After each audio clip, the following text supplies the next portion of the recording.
Hello, filthy movie lovers. My name is Gentry Austin. And I'm Casey Scott. And we're the hosts of the Sin Syndicate, film podcast for something weirdos, anti-criterion bros, and Joseph Sarno aficionados. Join us semi-weekly as we peer into the adults-only theaters and sticky-floored cinemas of the golden age of sexploitation, when the morals were loose, the laws were murky, and the intercourse was all simulated. Find us now on the Someone's Favorite Productions podcast network.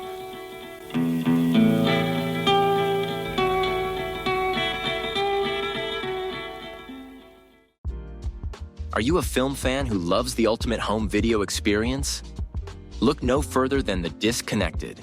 Your host, Ryan Verrill, is your go-to source for the latest and most accurate information on home video releases, exclusive interviews with industry insiders and filmmakers, and has established a thriving community where every film and physical media enthusiast feels welcome. From hidden gems to blockbuster hits, The Disconnected brings you insider knowledge and a welcoming space to share your love of cinema. Watch every Thursday night at 9:30 Eastern, 6:30 Pacific for the live announcements show and follow The Disconnected on social media to stay updated. Subscribe to The Disconnected on YouTube or on the podcast provider of your choice and dive into a world where every movie night is an adventure. Have you ever wanted to dive deeper into the horror movies you love? Beyond the Blood is a horror podcast for fans who want more than just surface-level screams. We do deep dives into the movies that shaped us, digging into director commentaries, behind-the-scenes stories, deleted scenes, and the special features that most people skip. Each episode is a love letter to the genre. We break down how these films were made, the creative risks that paid off or didn't, and the lasting impact they've had on the genre as a whole. From 70s slashers to modern nightmares, we celebrate the craft, chaos, and characters that keep us coming back. If you're the kind of fan who rewatches movies with the commentary on, or you simply grew up in the video store horror aisle, the Beyond the Blood podcast was made for you. New episodes every single week. Subscribe, and let's dig deep. Welcome to the Beyond the Blood podcast.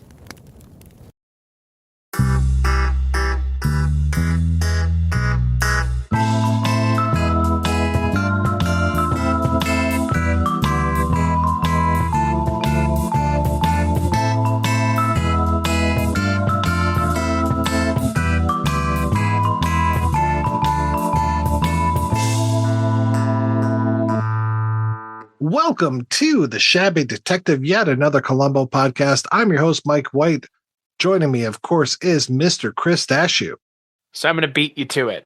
Diplomatic immunity. Oh, nice. That's all I could think of this whole episode. I was like, when is that coming into play? When is the South African from Lethal Weapon 2 coming into this? When does the diplomatic immunity raise its ugly head? Because if that's the title of the episode, I know it's got to play into this somehow. Yes, it is a case of immunity. This is the second episode of the 5th season, directed by Ted Post, who is one of the most solid directors that you could ever ask for.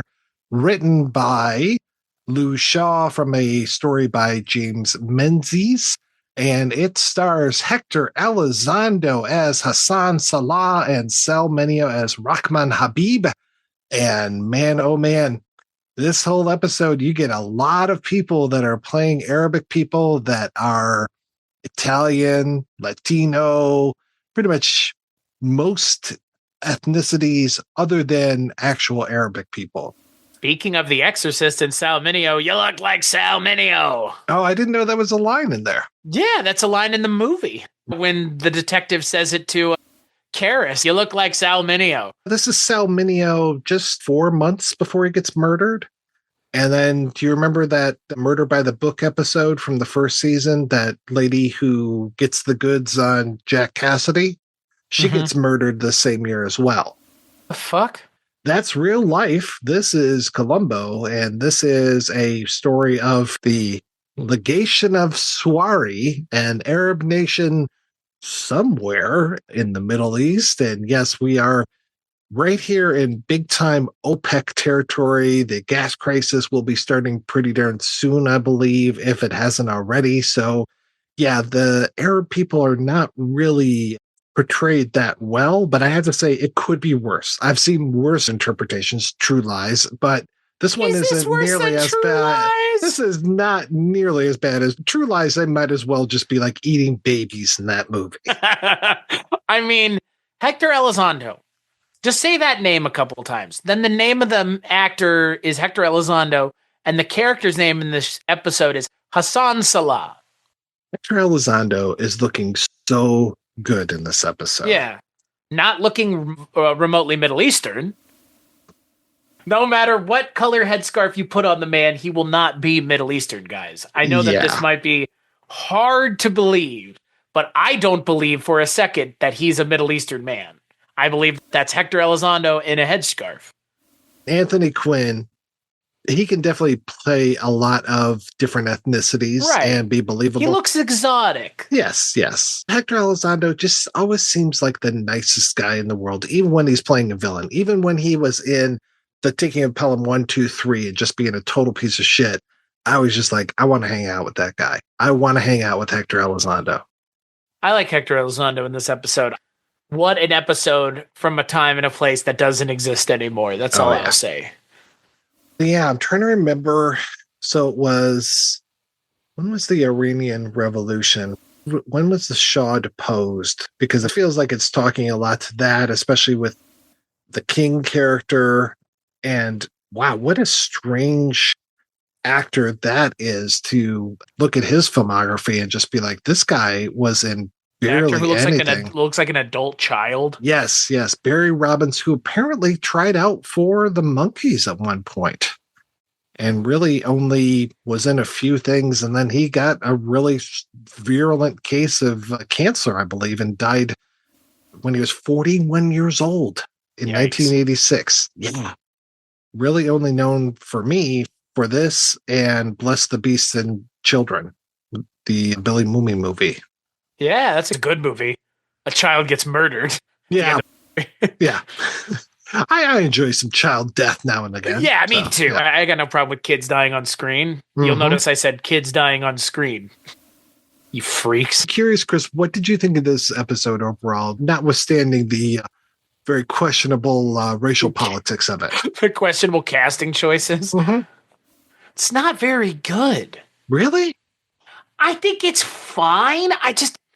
I feel like the entire third act and the how catch 'em part undercuts the entire episode. Because I was just like, this is how we're solving this? We could have done this in the first 5 minutes is what it feels like. I don't know. This is one of those ones where Columbo shows up and I'm like, oh, he knows that this guy's in on it from the second he sees him. When the guy got hit on the back of the head, how did that happen? I was like, this is 2 minutes into this thing, Columbo. Shit, man. This is an hour and a half long episode. Columbo shows up very early in the episode, which I do appreciate. He shows up in the first 10, 15 minutes. Yeah. But I just found the how catch him at the center of this to not be particularly engaging for me. That's just me. And then once you get to the end of the episode and we see the moment where Columbo catches him and it's like, they were in the other room listening the whole time. It's like, hour and a half for this? Really? It's one of those episodes where like there were so many other off-ramps and I felt like they could have taken a more interesting one and this is the one they ended up taking. That's fine. I feel like it's one of those episodes where they've had all these other opportunities and they don't take them just to subvert the audience up until the last moment, which is fine. But the way the episode ends, I was like, really? He's just, okay, fine, sure. But I don't know. Are you surprised that I'm not super hot on this episode? Not surprised. I can see where you're coming from with this because it does drag a little bit in the middle. It's not the most action-packed. And to your point, I do like the way that Columbo shows up, and I like that he's actually on this case, quote unquote, by mistake. Yeah, that he shows I like that up. as well. Yeah, and just I like the reactions from the other policemen that are in this room, and that he inadvertently becomes witness to the alibi, which we don't normally get that. So I thought that was pretty nice. And then, yeah, like very quickly, once he arrives at the scene of the crime, he is on that dust like nobody's business. And this whole thing of the plaster dust and that not underneath the body of the dead guy, It's on the papers that were burned allegedly after the explosion happened. I do like how he's putting all of these pieces together very quickly.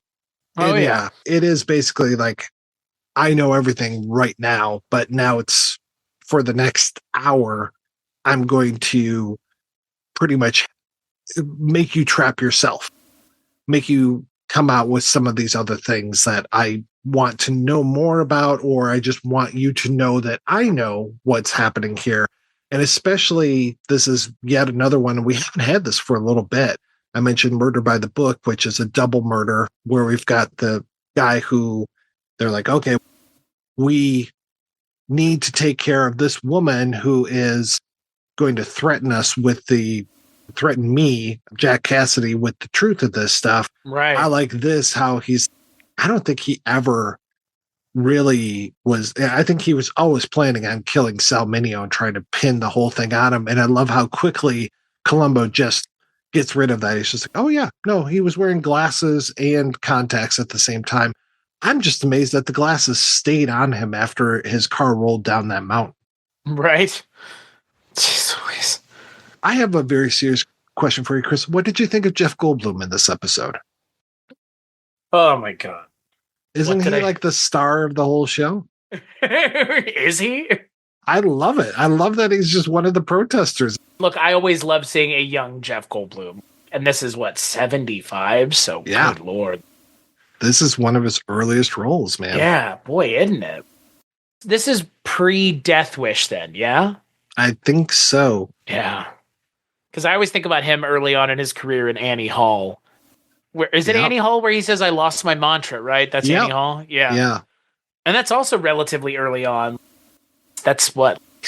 70s as well. Look, Jeff Goldblum's 77. great. Yeah. Same Jeff year that Goldblum, Star Wars came out. yeah, Jeff Goldblum's great. It is distracting to see Jeff Goldblum just walking around. It's like, oh, there's just Jeff Goldblum. Like, all right. There he is. But there he goes again. Like, all right. And it's so funny to me that he's not even the guy who Columbo ends up interviewing, that it's another young radical. And I'm like, okay, like that guy probably thought that he's going to be the big star in a few years. And instead it's this dorky guy over here that doesn't even have a line. He's the one who we're still talking about today. Just walking in circles. Right. I do love that scene, though, where they're just like walking in circles trying to talk to him. So I do like that. I'm the fuzz. Yeah. I will say, as much as I'm not maybe a fan of some of the stuff exterior to Columbo in this episode, I like Columbo in this episode a fair amount. Yeah, I do. I really like him in this. And yeah, I feel like he's doing some of the most Columbo stuff that we've seen for a little while, especially when he shows up at the one party and they're like, we're not sure if you're dressed quite right. And he unbuttons his coat and he's wearing a tuxedo and he talks about how his brother-in-law's a waiter. Yeah. And then he tells the one woman out by the table, oh yeah, I got new shoes, $16.95. It's one of those scenes where if they showed it in the credits, it'd be like, what are we watching? Like the Max Gale Kung Fu thing. Mm-hmm. Where he's like, take off your jacket. He's just like wearing a suit underneath. Like, what reasoning did we need for this? All right. This makes more sense. Yeah. You're properly attired is what they say. Well, and then I guess he forgot that he used to like eating snails because he was eating them like crazy in that chess match episode. Yeah. He sure was. But now he's not a little, I'm not sure. He's definitely into that beef that is being prepared for the king, though. I just like Peter Falk in a suit. He looks so dapper. He's such a dapper looking man in that suit. It doesn't look as shabby as normal in this episode, at least not for part of it. It does feel like, though, it spends an hour kind of spinning its wheels, though, unfortunately. We've seen episodes like this before. I tend to be more interested in the episodes where it's not imminently obvious how things are going to play out. Mm-hmm. And this one, I don't know. The way it concludes, I was just surprised. You can't get me. You got me. You can't do anything about it. Come on, show. I don't know. That whole thing. A case of immunity. Like, when's it going to come into play? I'm just waiting at this point. Mm-hmm. Maybe that's a fault of mine. Maybe it's a fault of mine because the title, I expected it to go to the diplomatic immunity thing. Yeah, I like that they save that for the end. Can't do anything to you. You might as well confess because you beat me. It's like one of the few times where Columbo will tell the criminal, yeah, you beat me. There's nothing I can do. And just lets the criminal just gloat so Hang much. themselves. Yeah. And then when the king comes in and it's just, oh, you can come back with me and we'll get you some homegrown justice. And it's just, oh, arrest me. That's barbarism. Yes. They're going to cut my hands off. Like, Exactly. Yeah. I do like that. Yeah. The aspect of is that racist? I don't know, because we do know that punishments were definitely very different over there. And I remember the one kid who did some graffiti, and where was that? Was it Thailand, or where he ended up getting caned in the public square kind of thing? It's like, all right. Like he deserved it. Yeah, I've been caned. I could take it, but it cost me $200. I was like, how much did you have to pay, Mike? Yeah. In Thailand, of all places. Yeah. See, if you had just spray painted something with graffiti, you wouldn't have had to pay anything. I know. They wouldn't guarantee me a ladyboy Punisher, so. Oh, yeah. Ladyboy Punisher. I think Tucker Carlson was talking about that on his show the other night. I think he had a they turned the Punisher into a woman. The green M&M in Punisher garb. Ladyboy Punisher. That's also the name of my autobiography, by the way. Ladyboy Punisher. Now that we've said it enough times, it sounds like a serial killer, like the Ladyboy Punisher. Like, yeah, no, I don't want to punish the ladyboys. I want the ladyboy to punish me. Oh, okay. Yeah. So it's like a Harvey, don't punish the boy, punish me type thing. Yes. Okay. Kinky. Right. Ladyboy Punisher. Good Lord. I love the set decoration in this where they just went to the Five and Dime and picked up anything that looked unusual. They have 100 hookahs in this episode. It's like wherever you look, oh, there's another hookah. Oh, there's smoke one at a time. I just enjoy the back and forth between Elizondo and Falk so much, and it just feels again that they're having a good time. And Elizondo can play it straight. He can be that straight man for the lieutenant very well.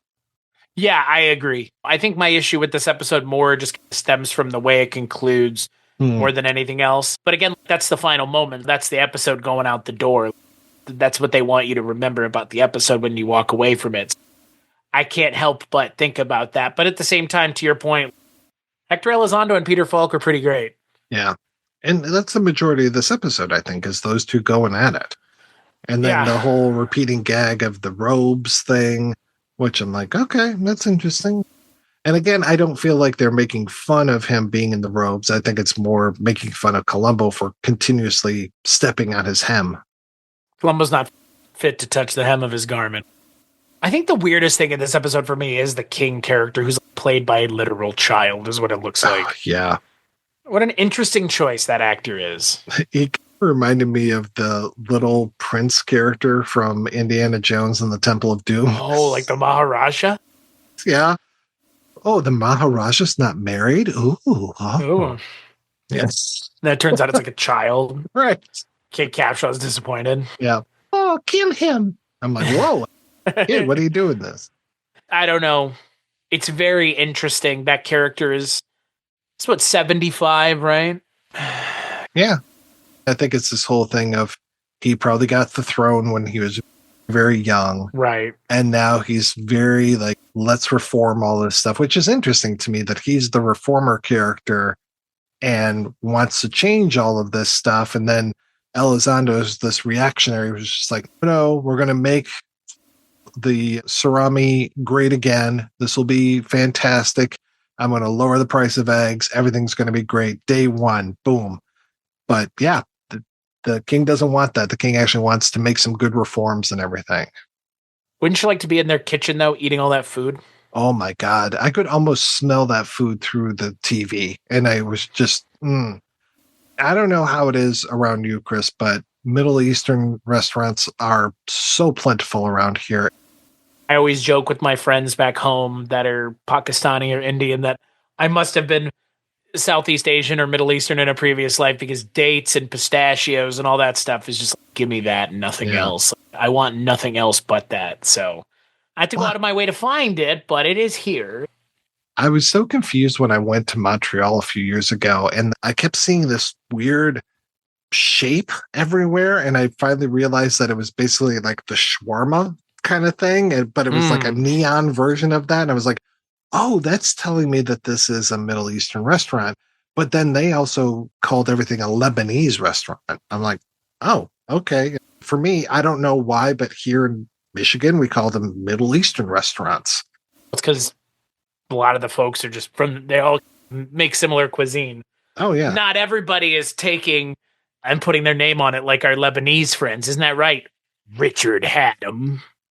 He doesn't listen to the show. He's got his own show. Does. Yeah, all right. The Kibbe King doesn't listen to our stuff. The Kibbe King. Yeah. King Kibbe. I mean, you know that there are more Middle Eastern people that live in Detroit than any place else in the world other than the Middle East. I do know that. Dearborn, right? Which is very ironic because it used to be Henry Ford's hometown, and he was one of the most racist motherfuckers ever. He's a real pleasant guy from the sound of it. Oh, yeah. Yeah. He loved Middle Eastern people. Yeah. Huge fan of people that didn't look like him. I guess the Middle Easterns and him would get along since they don't like Jewish people, but. That's true. Yeah. No, I don't know. How do you think Hector Elizondo feels? Yeah. How do you think Hector Elizondo feels about the Jewish people? They never asked him in this episode. No, they didn't. They went away from a lot of the politics. Make a fake country. That's why. Sawaria or whatever the fuck. Saguaro or Sawaria. And then Sal Mineo. I think he's actually Sicilian. He is Sicilian, yeah. Yeah. So. Yeah. Sicilians are darker Italians. Oh, yeah. I remember True Romance. So yeah. I'm not going to say it, but that's not inaccurate. That's a true statement. That comes from a place of real things that people have said. That's not me making that up. Oh, no. I will tell you a story that I was going to save for this episode, which was that I was working at Blockbuster in Ann Arbor when I was in college. And I remember this guy coming up to the counter, and I looked up and I was taken aback, and I was just like, oh my God, this guy looks exactly like Hector Elizondo. I was like, what the hell's going on here? Now, this is years before I worked at the Blockbuster that Tom Arnold used to frequent whenever I wasn't there. Like he came literally? down. Literally, because he was dating a girl from Lincoln Park.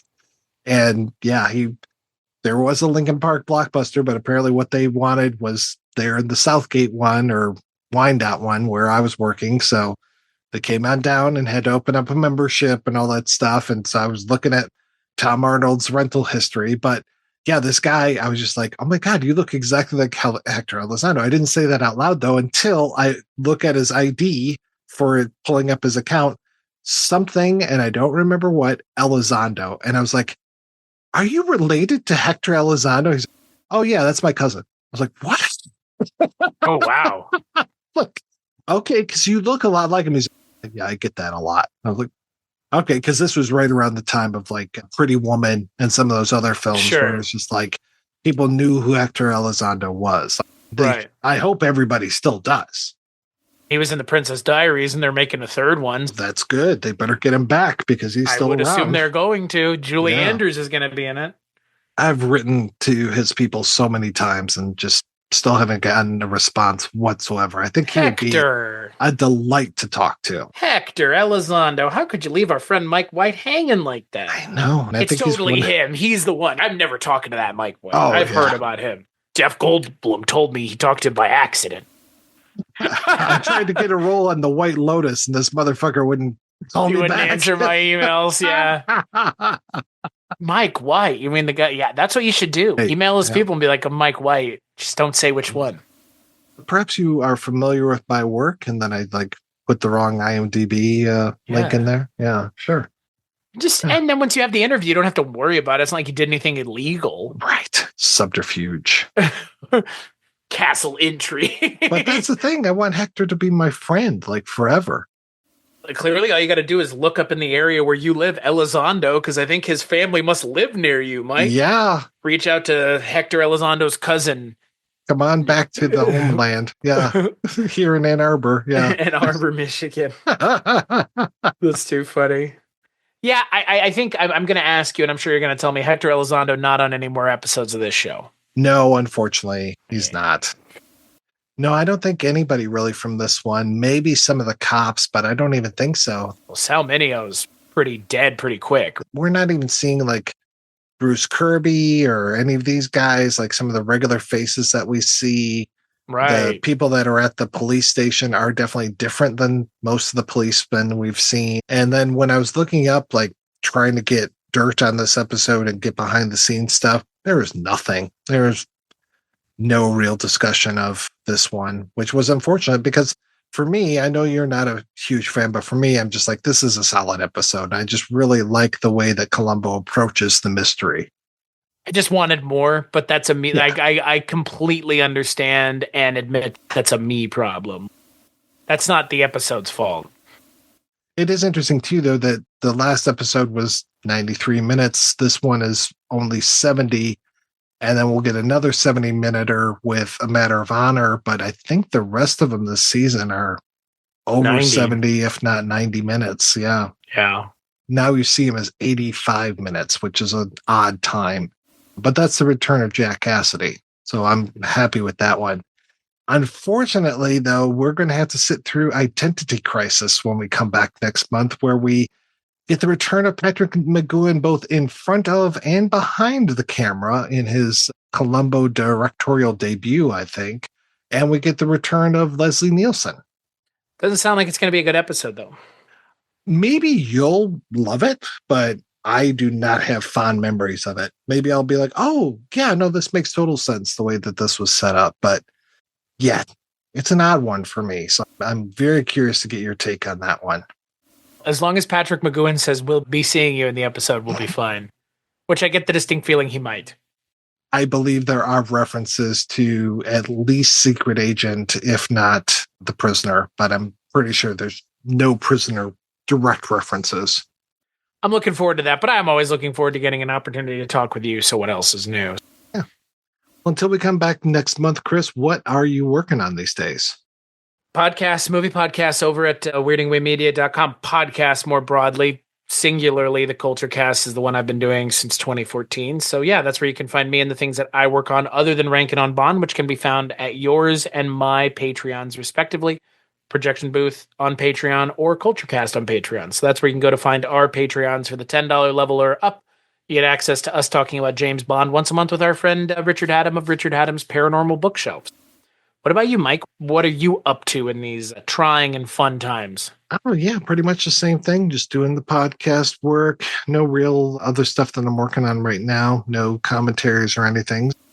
Just concentrating on the podcast and making the world a little bit safer for that. I want to thank John Walker for our opening theme and Colin Gallagher for our closing theme. And I want to thank everybody for listening to this. I feel like these episodes have been a little short lately, but haven't had a whole lot of behind the scenes stuff that we can share or interviews or anything. Hector, baby, come on, give me a call. Hector, what are you doing? We'll set it up. It'll be great. We'll talk about diplomacy. Set it up, Hector. The three of us will talk about Princess Diaries 3 and Columbo.